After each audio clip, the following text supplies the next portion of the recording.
Hello dear students, welcome back to Jalata Public School online classes.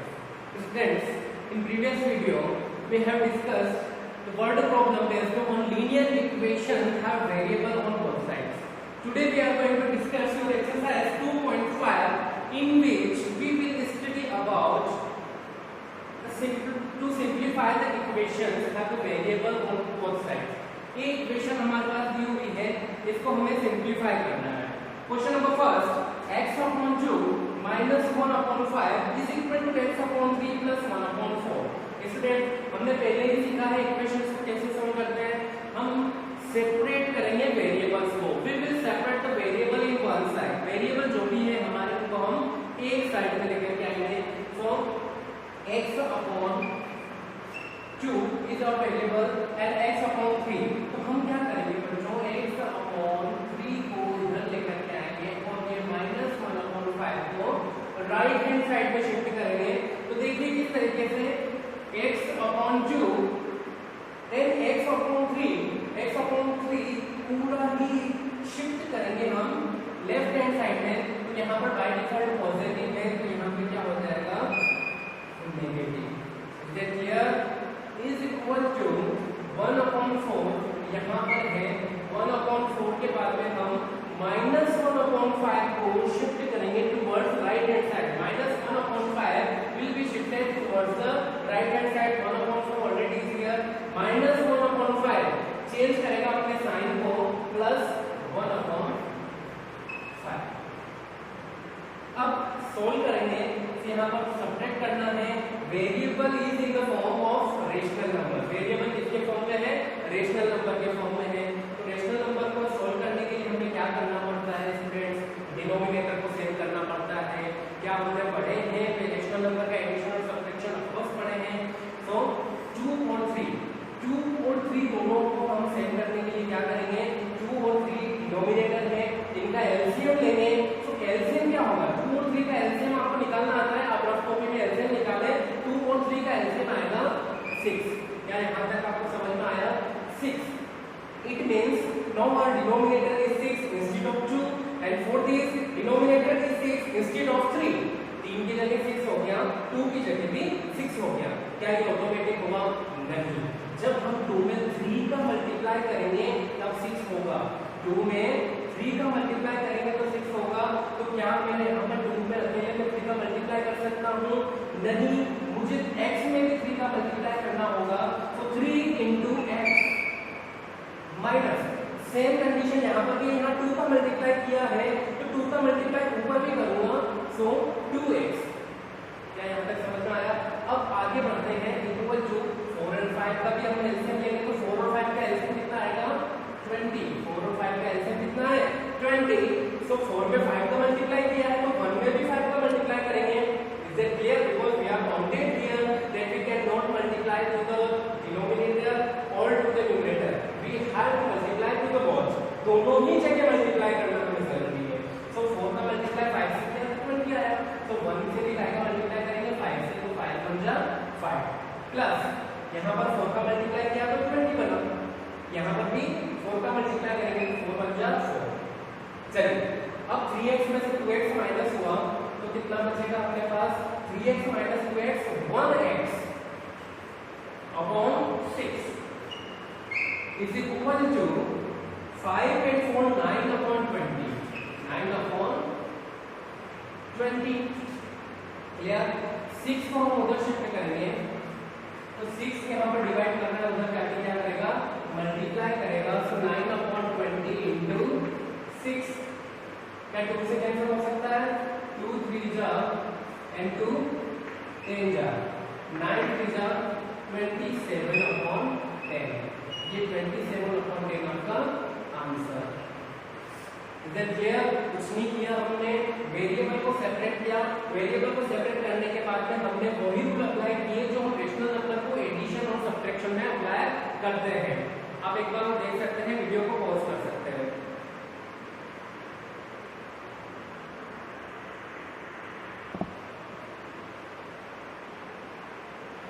Now question number second.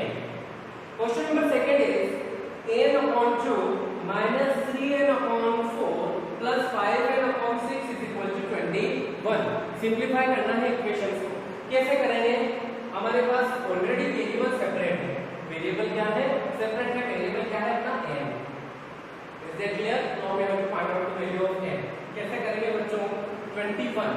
आप अगर चाहें तो 21, अगर किसी का डिनोमिनेटर कुछ नहीं है तो बाय डिफॉल्ट डिनोमिनेटर 1 होता है, क्योंकि 1 में डिवाइड करने पर कोई फर्क नहीं पड़ेगा।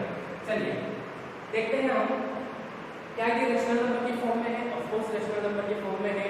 क्या इनको सब्ट्रैक्ट और ऐड करने के लिए डिनोमिनेटर का सेम होना जरूरी है? हाँ, डिनोमिनेटर को सेम कैसे करते हैं हम? एलसीएम लेके। तो 2, 4 एंड 6 एलसीएम कैसे देते हैं एक बार फिर बता देता हूं। यहां पर 2, 4 और 6 का एलसीएम 2 1 जा 2 2 जा 2 3 जा। तब तक 1 नहीं आ जाता जब तक हम डिवाइड करेंगे। फिर 2 से 1 1 3 3 डिवाइड नहीं होता है, इसलिए 3 एज इट इज। नाउ 3 से डिवाइड करेंगे तो 1 1 1। Is it clear?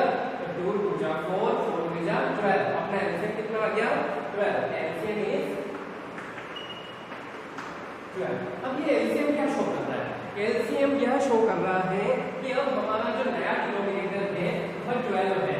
नया डिनोमिनेटर क्या है? 12 है और 12 सबके लिए है। 12 सबके लिए है। 2 की जगह भी 12 है, 4 की जगह भी 12 है और 6 की जगह भी 12 है। सो 12 कॉमन डिनोमिनेटर 12। क्या ये 12 ऑटोमेटिक बना? नहीं। 2 में 6 का मल्टीप्लाई किया होगा तो 12 बना। 4 में 3 का मल्टीप्लाई किया है तो 12 बना। और 6 में 2 का मल्टीप्लाई किया है तो 12 बना। तो 2 में जब मैं 6 का मल्टीप्लाई करूंगा तो क्या मुझे n में भी 6 का मल्टीप्लाई करना पड़ेगा? ऑफ कोर्स करना पड़ेगा, क्योंकि मैं एक जगह को मल्टीप्लाई नहीं कर सकता। तो 2 6 जा 6 into n। Clear? Minus sign 4 3 जा 3 का मल्टीप्लाई किया किसमें? 4 में। 3 का मल्टीप्लाई यहाँ पर भी करूंगा 3n into 3 3 3 जा 9n प्लस ये बना 6 में काय का मल्टीप्लाई किया होगा 2 का, तब 12 बना। 6 नहीं है, 12 है। 12 कब बना? जब 2 का मल्टीप्लाई किया। तो 2 का मल्टीप्लाई यहाँ पर भी करूंगा 5 जा 10n is equal to 21। यहाँ तक क्लियर है? अब देखो 6n एल्जेब्रिक एक्सप्रेशन बन गए हैं। एल्जेब्रिक एक्सप्रेशन में क्या होता है? जिनके वेरिएबल सेम है वो आपस में ऐड और सब्ट्रैक्ट हो सकते हैं। ठीक है? तो 6n और 10n ये पॉजिटिव है, ये पॉजिटिव और ये नेगेटिव है। तो प्लस और माइनस आपस में सब्ट्रैक्ट होंगे। 6 में से -9 कीजिए तो कितना आएगा? -3n plus 10n upon 12 is equal to 21। अब एक नेगेटिव है और एक पॉजिटिव है, तो वापस से सब्ट्रैक्ट होंगे। सब्ट्रैक्ट होने के बाद साइन पॉजिटिव लगेगा तो 7n अपॉन 12 क्या आएगा? 7n upon 12 is equal to 21। 12 को जब हम उधर शिफ्ट करेंगे तो 12 को किधर शिफ्ट कर रहे हैं हम? उधर। तो 7n is equal to 21 into 12। n 7 को वापस शिफ्ट करेंगे तो 21 into 12 अपॉन 7। 7 से 21 को कैंसिल कर सकते हैं। 7 3 जा 21 and 12 3 जा 36। This is your answer. Is that clear? 12 को उधर भेजा 12 मल्टीप्लाई होगा। 7 को इधर भेजा 7 डिवाइड करेगा। 7 से 21 को हमने क्या किया? कैंसिल कर दिया। So 12 into 3 36 is your answer.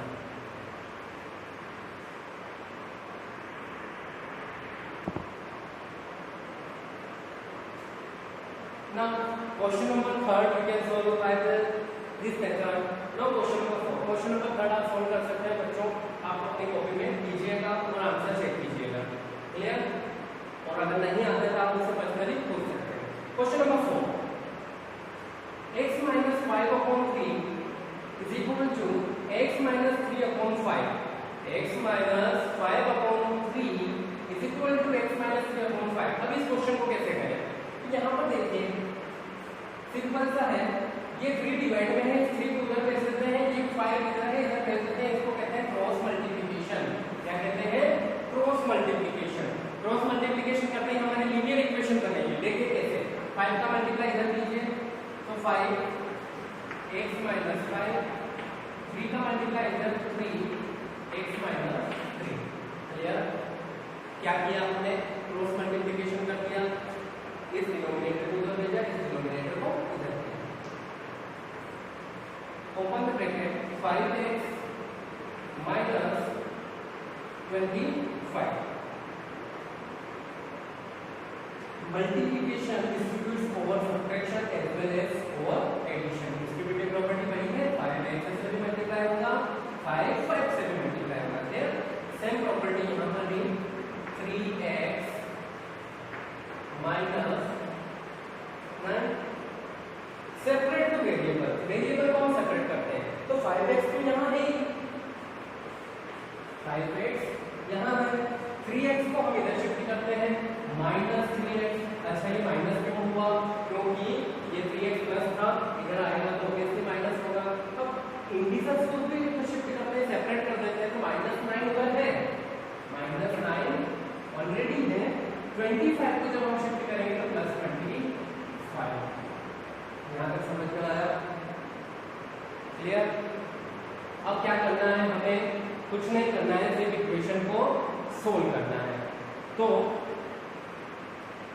5x में से 3x माइनस करेंगे, 5x माइनस 3x, तो 5x माइनस 3x कितना होगा?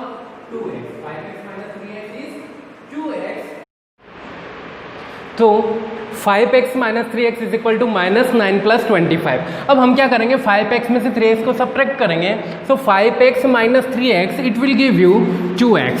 Clear? 2x is equal to -9 plus 25। एक इंटीजर आपका माइनस है, एक इंटीजर प्लस है, तो negative and positive. 7th class में वापस आप जाएंगे तो आपको पता चलेगा कि ये क्या है, सब्ट्रैक्शन है, because the two integers of unlike sign. और सब्ट्रैक्शन के बाद पॉजिटिव साइन। क्यों पॉजिटिव साइन? क्योंकि 25 इज ग्रेटर। 25 में से 9 सब्ट्रैक्ट करेंगे आप तो कितना आएगा आपके पास? 16, और वो भी पॉजिटिव 16।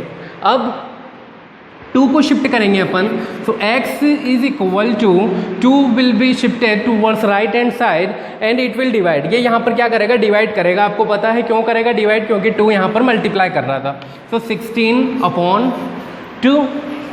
अब 2 से हम 16 को कैंसिल करेंगे, तो 2 1 जा 2 एंड 2 8 जा 16, so 8/1, 1 in the denominator, doesn't matter. Clear? That's why x is equal to 8। ये आपका क्या हो गया? आंसर। क्लियर?